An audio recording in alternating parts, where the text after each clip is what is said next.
Welcome to lectio divina Reflections, Wednesday of the second week in Ordinary Time, a reading from the Holy Gospel according to Mark.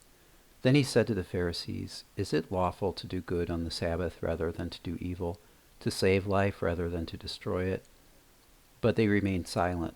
Looking around at them with anger and grieved at their hardness of heart, Jesus said to the man, "Stretch out your hand." He stretched it out, and his hand was restored. The Pharisees lay a trap for Jesus to see if he would cure a man's withered hand on the Sabbath. After Jesus restores the man's hand, Mark tells us, the Pharisees went out and immediately took counsel with the Herodians against him to put him to death. The gospel passage for today shows Jesus' grief and anger at their hardness of heart, an anger that is justifiable.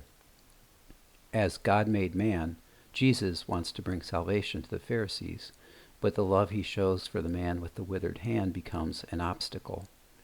How often today will I place an obstacle between God and myself? Perhaps unintentionally, I will forget to allow God to act, following my own rigid agenda instead.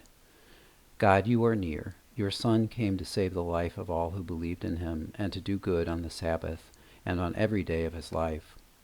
How do I remain supple and open to your will?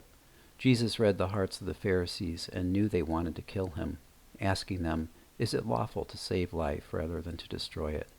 If the Pharisees had known that the author of life stood before them, would their hearts have remained hardened?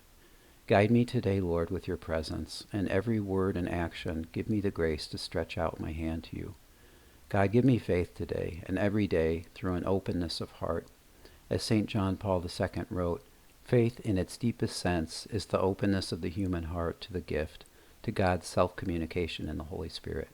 Glory be to the Father, and to the Son, and to the Holy Spirit, as it was in the beginning, is now, and ever shall be, world without end. Amen.